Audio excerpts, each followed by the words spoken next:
야고보서 4장 11절 12절 말씀입니다. 새번역 성경으로 신약 357페이지에 있습니다. 야고보서 4장 11절 12절 말씀, 두 절밖에 안 되니까요, 우리 천천히 한 목소리로 같이 읽겠습니다. 시작. 형제자매 여러분, 서로 헐뜯지 마십시오. 자기 형제 자매를 헐뜯거나 심판하는 사람은 율법을 헐뜯고 율법을 심판하는 것입니다. 그대가 율법을 심판하면 그대는 율법을 행하는 사람이 아니라 율법을 심판하는 사람입니다. 율법을 제정하신 분과 심판하시는 분은 한 분이십니다. 그는 구원하실 수도 있고 멸망시키실 수도 있습니다. 도대체 그대가 누구이기에 이웃을 심판합니까? 아멘. 옛날 어느 나라에 아주 지혜롭게 나라를 잘 다스리는 한 임금님, 왕이 있었습니다. 그런데 이 임금님에게는 다른 사람에게 이야기하지 못하는 한 가지의 비밀, 고민이 있었습니다. 언제부터인가 자고만 일어나면 귀가 조금씩 이렇게 커지는 겁니다. 그러던 어느 날 자고 일어났는데 거울을 보니까 임금님의 귀가 당나귀 귀처럼 엄청나게 커져버린 겁니다. 임금님은 누가 볼까봐 너무나 부끄럽고 창피해서 그 나라에서 모자를 잘 만드는 할아버지를 갖다가 궁전에 불렀습니다. 임금님은 귀를 보여주면서 내가 다닐 수가 없으니까, 내가 나라를 운영할 수 없으니까 사람들 앞에 나설 때 내 귀를 보이지 않게 하는 큰 모자를 만들어 달라고 그렇게 명령을 하면서 한 가지 당부도 했습니다. 만약에 내 귀를 다른 사람에게 이야기하면 내가 가만히 있지 않겠다, 내가 너를 죽이겠다, 이렇게 겁을 주었습니다. 이 집으로 돌아온 모자를 만드는 할아버지는 모자를 만들면서 이제 그 크기에 따라서 모자를 만들어야 되지 않습니까? 이 임금님의 귀를 생각하면 할수록 웃겨갖고 막 웃음을 참을 수가 없는 겁니다. 어쨌든 모자를 크게 만들어서, 잘 만들어서 임금님께 드리고 집으로 돌아왔는데, 이제 문제는 그 다음부터 일어났습니다. 사람들이 어느 날 갑자기 큰 모자를 쓰고 이제 나타난 임금님을 보면서 와, 임금님이 참 멋있다, 이렇게 임금님에 대해서 이야기하는 겁니다. 근데 이 할아버지는 왜 임금님이 큰 모자를 썼는지 아니까, 이 비밀을 아니까 이 사실을 말하고 싶은데 말할 수 없으니까 너무나 답답해갖고 그만 병이 나고 말았습니다. 결국 참다 못한 할아버지는 아무도 없는 대나무 숲으로 가서 그동안 쌓였던 말을 갖다 크게 외쳤습니다. 여러분 아시는 대로 임금님 귀는 당나귀 귀다, 이렇게 외친 겁니다. 그 순간 할아버지는요, 꽉 막혔던, 이 가슴에 꽉 막혔던 것이 뻥 뚫리고 병이 나았습니다. 그런데 그날 이후부터 바람이 불 때마다 이 대나무 숲에서 한 소리가 들리는 거예요. 임금님 귀는 당나귀 귀다, 임금님 귀는 당나귀 귀다. 바람이 불 때마다 듣는 거예요. 한 사람 두 사람씩 알게 되었습니다. 온 나라 사람들이 알게 되었어요. 임금님을 볼 때마다 사람들은 이제 왜 큰 모자를 썼는지 아니까 웃게 되었습니다. 임금님도 그제서야 사람들이 알았다는 사실을 눈치채고는 솔직하게 자신의 귀가 당나귀 귀라는 사실을 밝히고 오히려 그 큰 귀로 백성들의 어려운 사정을 더 잘 듣고 나라를 잘 다스렸다고 합니다. 이 이야기는 임금님의 귀는 당나귀 귀라는 동화의 줄거리입니다. 이 이야기에는 몇 가지 교훈이 있습니다. 첫 번째 교훈은 뭐냐?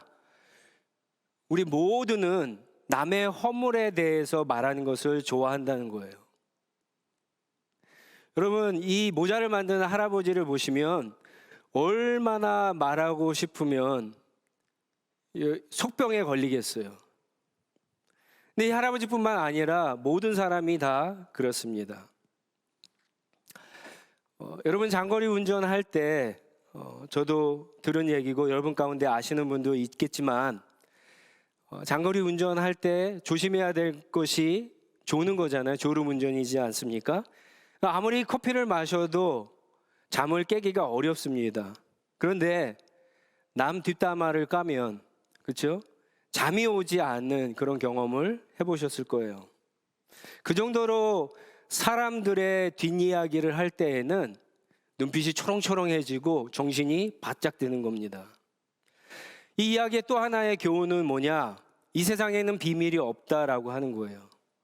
할아버지가 아무도 없는 대나무 숲에 가서 소리를 쳤지만 결국에는 모든 사람이 알게 되었고 그 소리의 당사자인 임금님의 귀에까지 들어가게 되었다는 거예요. 자, 이야기는 해피엔딩으로 끝나지만 우리의 현실은 그렇지 않습니다. 만약에 누군가가 나의 허물을 그것도 내가 없는 곳에서 막 퍼뜨리고 이야기하고 다닌다고 한다면 그 사실을 여러분들이 알게 된다면 여러분의 기분이 어떨까요?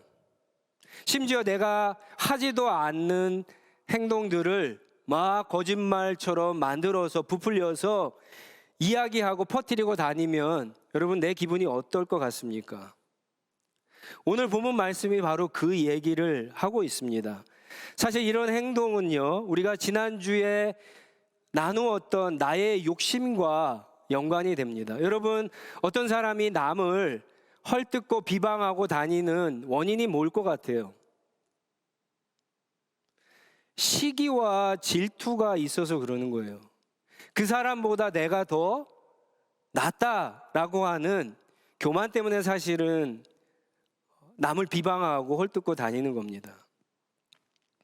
지난주에 얘기했던 나쁜 욕심과도 이 주제가 연관이 있지만 더 앞으로 가서 여러분 기억나시죠? 3장의 처음에 우리가 언어에 대해서 혀의 통제에 대해서 이야기했는데 그것과도 관련된 주제이기 때문에 제가 오늘 따로 분리해서 오늘 설교를 하게 되었는데 한마디로 얘기하면 이것은요 큰 죄입니다. 우리가 지금 살펴보고 있는 야고보서에 의하면은 이것은 진짜 믿음을 가진 사람이 해서도 안 되고 할 수도 없는 행동이라고 이야기합니다. 여러분 11절에 보면은 야고보가 11절 한 절에만 3번이나 똑같은 단어를 사용합니다. 세번역 성경에는 헐뜯다라고 하는 단어를 3번 사용하는데 헬라에 보면은요 카탈 랄레이라고 하는 단어를 사용하는데 이거는 굉장히 나쁜 말입니다. 신약 성경에 딱 5번 나오는데요. 이 한 구절에 3번 나오고 베드로 전서에 2번이 나옵니다. 굉장히 나쁜 단어인데 카타라고 하는 전치사, 영어로는 against, 뭐뭐에 반대하다, 뭐뭐와 적대적이다라고 하는 전치사와 랄레오, 말하다, speak 라고 하는 이 동사가 합쳐져서 생긴 단어인데 뜻은 이런 뜻이에요. 적대적으로 말하다, 악하게 말하다, 나쁘게 말하다라고 하는 뜻입니다. 특히 이 단어가 쓰인 여러 군데를 보거나 또 70인역이라고 하는 헬라어 성경을 보면은 이 단어는 상대방이 없는 자리에서 그 사람에 대해서 나쁜 말을 하는 거, 악한 말을 하는 거, 험담을 하는 것을 사용할 때 쓰는 단어입니다. 세번역 성경은 헐뜯다라고 번역을 해놨고 개역개정에는 비방하다, 슬렌더라고 하는 단어를 썼는데 사실은 굉장히 나쁜 단어입니다. 근데 이 나쁜 단어가 야고보에 의하면은 한참 부흥이 일어나고 있는 예루살렘 교회 안에 있었다라고 하는 거예요. 오늘날에도 우리 가정 안에서 교회 공동체 안에서 일어나고 있다라고 하는 거예요. 여러분 왜 형제자매를 비방하는 것이 이처럼 진짜 믿음이 없는 행동이고 죄가 될까요? 본문에서 한 3가지 정도 그 이유를 찾을 수가 있습니다. 첫 번째는 형제자매를 비방하는 것은 나와 내가 비방하는 상대방과 우리가 속한 이 공동체를 모두 다 파괴하는 악한 행동이기 때문에 그렇습니다. 11절을 잘 보면 야고보가 이 단어 말고 또 강조하고 있는 단어가 한 가지 있습니다. 여러분 찾으실 수 있겠어요? 형제자매라고 하는 단어예요. 형제자매. 형제자매들이 서로 헐뜯지 말라, 비방하지 말라 그렇게 이야기하고 있어요. 보세요. 아무리 피를 나눈 형제자매라도 뭐 형이나 누나, 언니나 동생이라고 하더라도 내가 없는 데에서 아버지나 어머니에게 나를 험담하고 흉보고 욕하면 여러분 어떻게 될까요? 결국에는 그 험담을 내가 나중에 알게 되겠죠. 그러면 형제 간의 사이가 나빠집니다. 부모와 나와 관계가 나빠지는 거예요. 진짜 그랬냐 안 그랬냐 다투는 가운데 사실은 그 비난을 했던 형제 자매와 나 그리고 부모님 이 가족 간의 모든 관계가 다 나빠지게 되는 거예요. 나이 많으신 부모님이 예를 들어서 어머니가 뭐 형제들에 대해서 좋지 않은 말이나 섭섭한 경험을 이야기할 수 있어요. 내 앞에서 그런 얘기 하실 수 있어요. 사실일 수도 있고 뭐 오해일 수도 있습니다.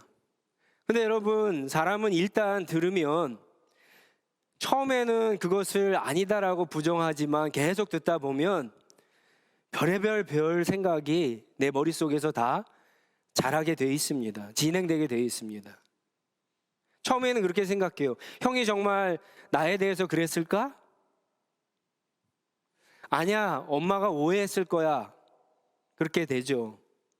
나 조금 지나면은 형이 요즘 어려운데 그럴 수 있지 않을까라고 살짝 그렇게 생각을 합니다.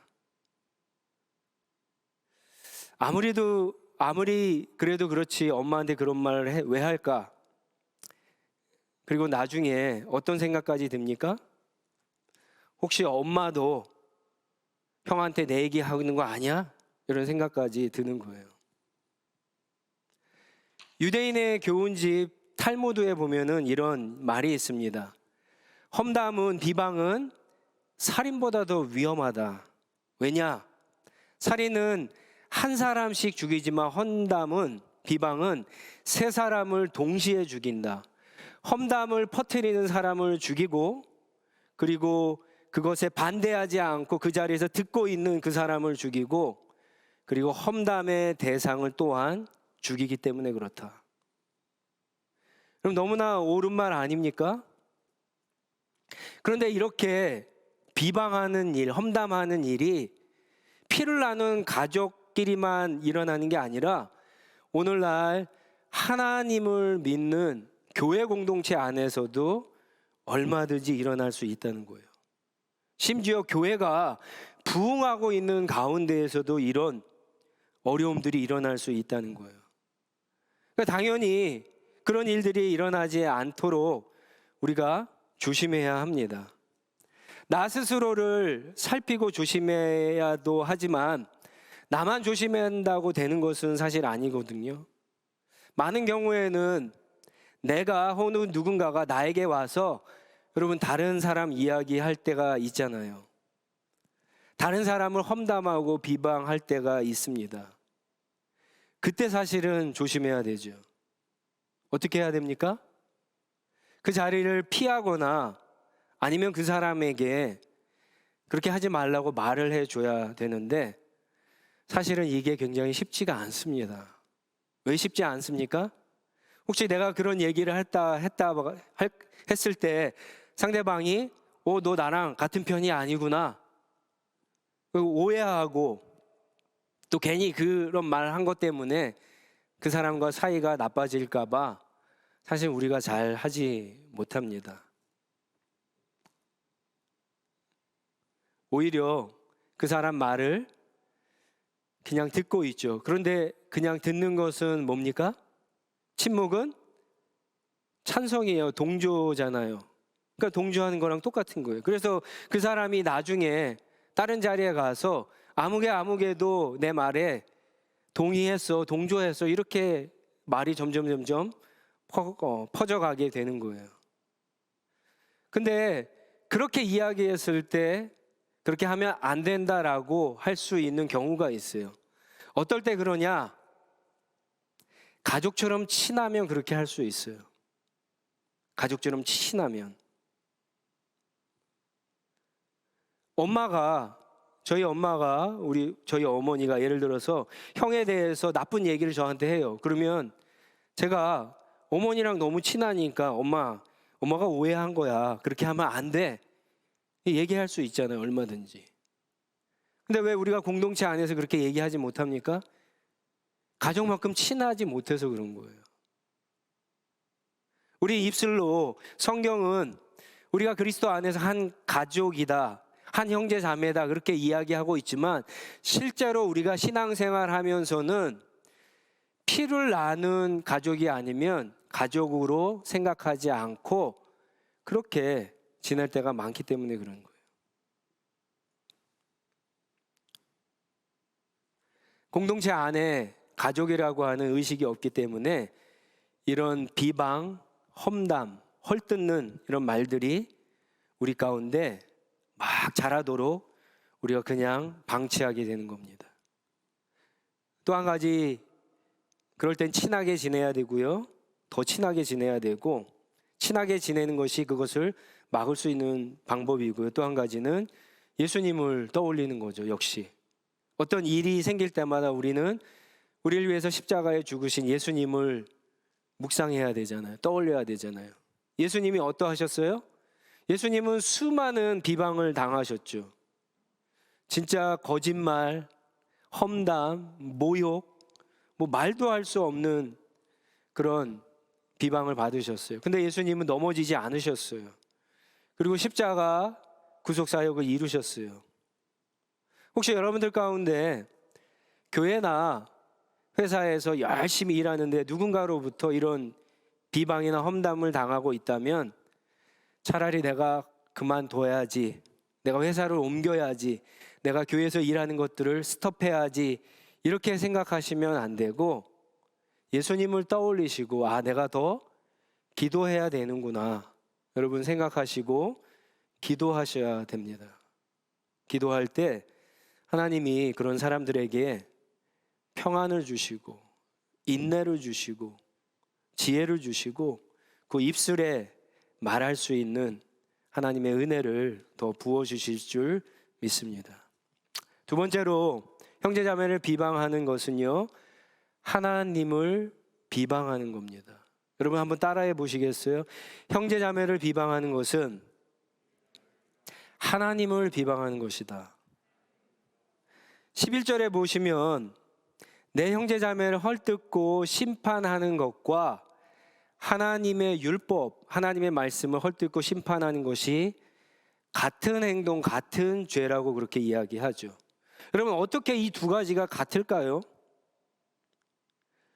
왜 형제자매를 비방하고 심판하는 것이 하나님의 말씀을 비방하고 심판하는 것과 같은 죄일까요? 하나님의 말씀 중에 계명 가운데, 율법 가운데 가장 큰 계명이 뭡니까? 한마디로 얘기하면 하나님 사랑, 이웃 사랑이잖아요. 이거를 정면으로 어기기 때문에 그렇습니다. 형제자매를 비방하는 것이. 여러분 성경은 하나님 사랑과 뭐가 같다고요? 이웃 사랑이 같다 그랬죠. 형제자매 사랑하는 것이 같다 그랬잖아요. 그러면 이렇게도 생각할 수 있잖아요. 형제를 비방하는 것과 뭐가 같아요? 하나님을 비방하는 것과 같은 거예요. 맞죠? 형제를 사랑하지 않으면 하나님을 사랑하지 않는 거고, 형제를 사랑하면 하나님을 사랑하는 것과 같다고 성경이 얘기하잖아요. 그러면 형제를 비방하는 것이 뭡니까? 하나님을 비방하는 것과 같다는 거예요. 여러분, 우리가 신앙생활하면서 살아가면서 하나님을 정면으로 반대하는 사람은 교회 안에 없습니다. 하나님을 정면으로 반대한다고 하나님을 반대하는 것이 아니에요. 뭐가 반대하는 거냐? 하나님이 온 세상을 창조하셨잖아요. 온 세상이 다 하나님 거잖아요. 그런데 그것을 인정하지 않고 무시하고 내 마음대로 그것을 사용하면 그게 하나님을 반대하는 거예요, 결국은. 특별히 오늘 말씀에서는요, 하나님이 내 옆에 앉아있는 형제 자매 어떻게 만드셨습니까? 예수 그리스도의 핏값으로 형제 자매를 만드신 거잖아요. 하나님의 자녀 삼아주시고 내 옆에 앉아있는 형제 자매와 나를 하나님의 가족으로 만들어주신 거잖아요. 그런데 그 형제 자매를 비방하는 것은 결국 뭐냐? 하나님의 이 놀라운 은혜를 무시하는 것이고요, 예수 그리스도의 핏값을 부정하는 것과 똑같은 것이에요. 형제 자매를 비방하는 것은 하나님을 비방하는 것과 똑같은 죄라고 하는 거예요. 마지막 한 가지, 형제 자매를 비방하는 것은요, 내가 하나님이 되겠다라고 하는 불신앙이에요. 형제 자매를 비방하는 것은 하나님이 만든 율법을 비방하고 심판하는 것인데, 결국 이게 뭐냐? 그 율법을 누가 만드셨어요? 그 율법을 가지고 사람들을 잘했다, 잘못했다 판단하시고 심판하시는 분이 누구세요? 하나님이시잖아요. 그 하나님을 거부하는 행동과 똑같다라고 하는 거예요. 결국 그것은 그 율법을 우리는 지키는 사람인데, 나는 그 지키는 사람이 아니라 그 율법을 만든 하나님과 같은 수준의 사람이다라고 하는 교만이에요. 하나님이 아니라도 내가 그 자리, 누군가를 심판할 수 있는 자리에 하나님 대신 내가 할 수 있다라고 하는 하나님께 대한 반역의 죄와 똑같은 거예요. 여러분, 이 죄가 어디에서 처음 시작됐습니까? 창세기에서 시작됐잖아요. 아담과 하와가 지었던 죄와 똑같은 죄잖아요. 아담과 하와가 뱀이죠. 사탄의 거짓말에 속아서 하나님 말씀을 거역했는데, 성경이 뭐라 그러냐 잘 읽어보시면 아담과 하와가 누구처럼 되고 싶어서? 하나님처럼 되고 싶어서 죄를 지었다라고 이야기합니다. 형제자매를 비방하는 죄가 이것과 똑같은 죄예요. 똑같은 죄입니다. 한 아이가 태어나면 아이는 뭐 몇 달만 지나면 본능적으로 엄마 아빠를 알고 의지하게 됩니다. 뭐 아이 키워보신 우리 성도님들은 다 아시잖아요. 그리고 조금 더 잘하면 이제 아빠 엄마를 인식하고, 본능을 떠나서 인식하고 아빠 엄마를 부르고 이제 찾습니다. 여러분, 영적인 것도 똑같아요. 영적으로 거듭난, 태어난 성도들은요, 시간이 지나면 본능적으로 하나님이 내 영적인 부모인지 압니다. 내가 하나님을 의지해야 되는 것을 알아요. 하나님이 내 인생의 주인인 것을 압니다. 근데 야고보는 뭐라고 얘기하느냐? 결국 이런 얘기를 하는 거예요. 어떻게 몇 년, 몇십 년 신앙생활을 했는데 아직도 이것을 모를 수 있느냐라고 하는 거예요. 어떻게 아직도 형제자매를 비방하면서 네가 이 인생의 주인 노릇, 하나님 노릇을 할 수 있냐라고 하는 거예요. 야고보는 이런 사람이 가지고 있는 믿음이 가짜라고 지금 이야기하는 거예요.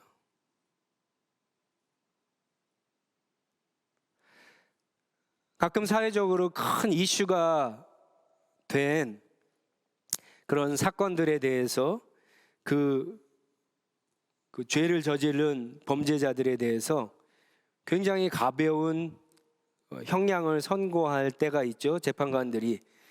그럴 때 막 언론이고 사람들이 어떻게 재판관이 이럴 수 있느냐, 어떻게 우리나라 법은 이럴 수 있느냐, 막 사람들이 비난하는 것을 봅니다.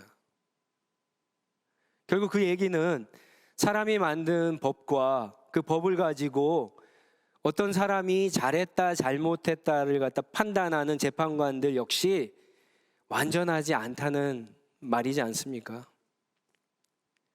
여러분, 인간은 다 그렇습니다.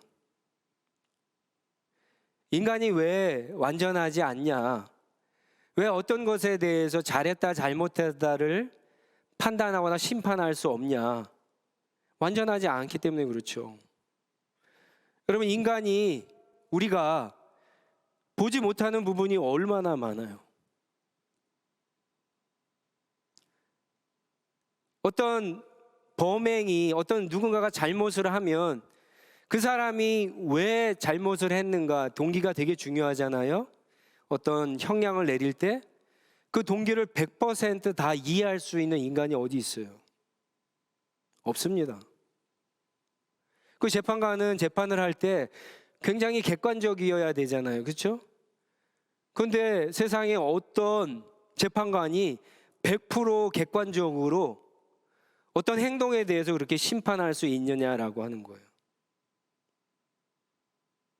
인간은 절대로 재판관, 심판관 노릇을 할 수 없습니다. 하나님만 하실 수 있어요. 하나님은 인간과 인생과 다르기 때문에. 하나님 모든 것을 보시잖아요. 우리의 겉모습뿐만 아니라 우리의 속도 다 보시잖아요. 모든 것을 그래서 아세요. 우리만 아시는 거 아니라 이 세상을 만드셨기 때문에 이 세상에 있는 모든, 지금도 막 진행되고 있는 그런 지식들 다 아시잖아요.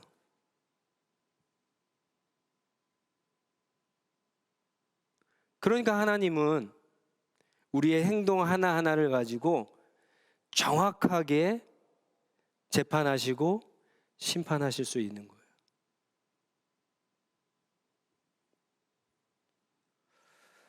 그럼 여러분들이 이런 생각을 하실 수 있을 거예요. 그러면 목사님, 형제자매가 잘못했는데도 그걸 지적하거나 비방하면 안 됩니까? 어떻습니까? 안 될까요? 비방은 여러분 안 됩니다. 슬렌더 하는 것은 안 돼요. 그리고 형제자매를 성경에는 한국말 단어로 그렇게 썼는데 비판해서는 안 됩니다. 여러분, 한국 성경 보실 때 최소한 영어 성경을 같이 보셔야 돼요. 그렇지 않으면 한국말이 굉장히 이렇게 의미가 많기 때문에 착각할 수가 있는데 비판, 저지하면은 안 됩니다. 예수님이 마태복음 7장에 비판하지 말라 그랬는데 그것은 이 저지를 얘기하는 거예요. 함부로 형제 자매 이웃을 판단하거나 심판하지 말라고 하는 말씀이에요. 그런데 비판하는 것은 괜찮아요. 크리티사이즈 하는 것은 괜찮아요. 단 형제 자매가 잘못한 행동에 대해서만 여러분 비판을 해야지, 그 행동을 한 그 사람의 인격이 잘못됐다, 성품이 잘못됐다, 네가 평소에 외모가 어때서 그렇게 잘못했다, 이렇게 비판하시면 안 돼요. 그리고 또한 그렇게 형제자매를 비판할 때는 목적이 한 가지여야 돼요. 뭡니까? 그 사람의 죄를 들춰내갖고 사람들 앞에서 창피를 주려는 것이 아니라 그 사람이 잘못했다는 것을 스스로 깨닫고 그것을 고치고 더 성장할 수 있도록, 그죠? 더 그 사람이 잘못을 했다면 회복할 수 있도록, 그래서 그 사람이 가지고 있는 나쁜 영향력이 공동체 안에 퍼지는 것을 막기 위해서 사랑하는 마음으로 지혜롭게 비판하는 것은 여러분 괜찮습니다. 여러분, 복음이 어떻게 보면, 우리가 받은 복음이 어떻게 보면 비판으로 시작했어요. 복음이 처음 우리에게 들렸을 때 우리가 첫 번째로 듣는 말씀이 뭡니까? 너는 하나님 앞에서 죄인이다라고 하는 선언이에요. 그 뉴스를 처음에 듣는 거예요. 하나님 앞에 죄인이기 때문에 너는 영원히 죽을 수밖에 없어. 이 선언을, 이 뉴스를 처음에 듣는 거예요. 이 비판과 이 책망을 우리가 먼저 듣는 겁니다. 근데 복음은 거기서 끝나지 않잖아요. 그 다음이 뭡니까? 근데 하나님이 너를 불쌍히 여기셔서, 하나님이 너를 사랑하셔서 네 죄 때문에 예수님을 보내셨어. 예수님이 십자가에서 죽었기 때문에 그 예수님만 믿으면 그 모든 죄가 다 용서받고 너는 이제 하나님의 원수가 아니라 하나님의 자녀가 된단다. 여러분, 복음의 끝이 이렇게 끝나잖아요. 목적이 뭐예요? 회복이잖아요. 구원이잖아요. 사람을 회복하고 살리는 비판이 없으면 공동체는 여러분 병이 듭니다. 침묵이 최선의 방법이 아닙니다. 공동체 안에 사람들이 모르게 죄가 점점 퍼지고 있는데 그것을 본 사람이, 깨달은 사람이 침묵하고 있다. 여러분, 그 공동체는 얼마 가지 않아서 그럼 병들고 말 것입니다.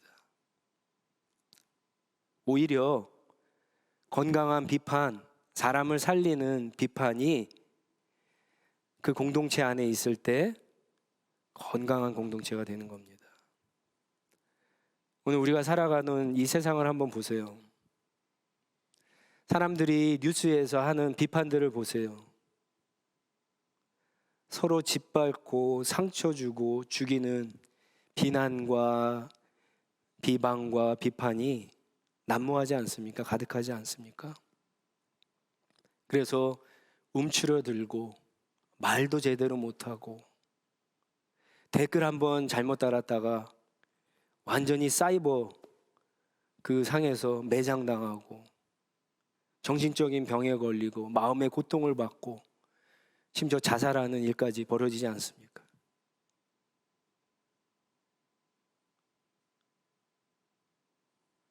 우리도 이 문제에 있어서 자유롭지 않습니다. 하지만 우리가 진짜 믿음이 있고 우리가 진짜 하나님을 믿는 사람이라고 한다면 세상과는 조금 다른 것을 행동으로 보여줘야 되지 않습니까? 야고보가 지금 그 얘기하고 있는 거예요. 우리의 입술에서 나오는 말이 사람을 상처 주고 죽이는 그런 비방과 비난이 아니라 사람을 치료하고 회복하고 살리는 비판이 돼야 되지 않습니까? 여러분, 이게 있어야 돼요.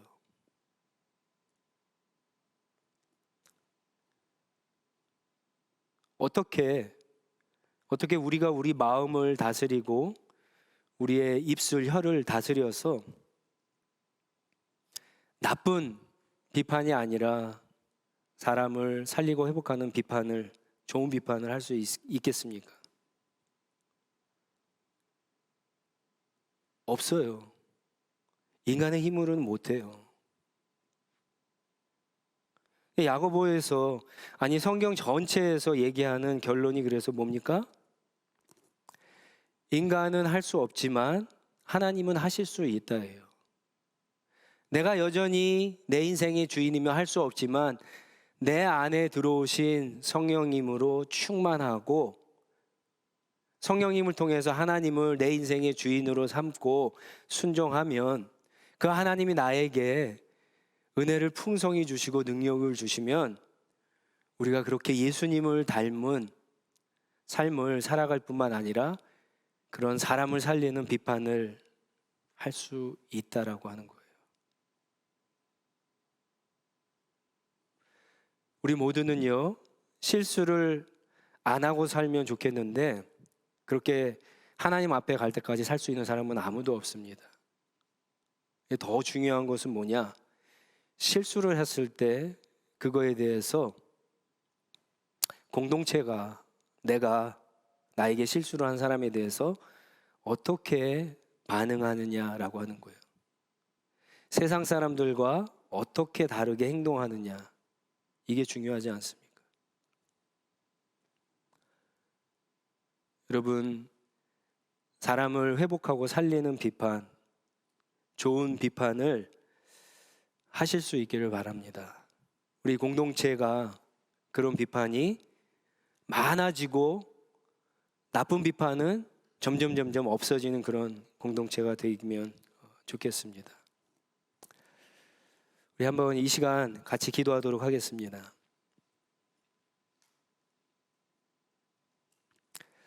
우리 자리에서 일어나실 수 있는 분은 일어나셔서 하나님 앞에 결단하는 마음으로 기도하겠는데요.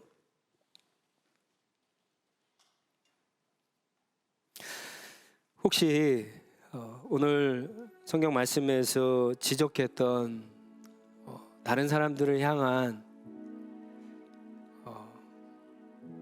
어떤 판단, 심판, 비난, 비방을 했던 것이 생각나는 분들이 있다면 먼저 회개했으면 좋겠습니다. 가족들끼리 그럴 수 있어요. 그리고 공동체 안에서 그럴 수 있습니다. 직장에서 그럴 수 있습니다. 이제 하나님 앞에 회개하시고, 그리고 이젠 그렇게 살지 않겠습니다 결단하고 하나님의 은혜를 구했으면 좋겠습니다. 하나님이 내 인생의 주인이십니다. 여러분 선포하세요. 하나님, 은혜가 아니면 안 됩니다. 은혜를 구하세요. 성령의 충만한 능력이 나에게 임하지 않으면 할 수 없습니다. 여러분 그렇게 하나님의 은혜를 구하며 한번 같이 기도하도록 하겠습니다. 기도하겠습니다.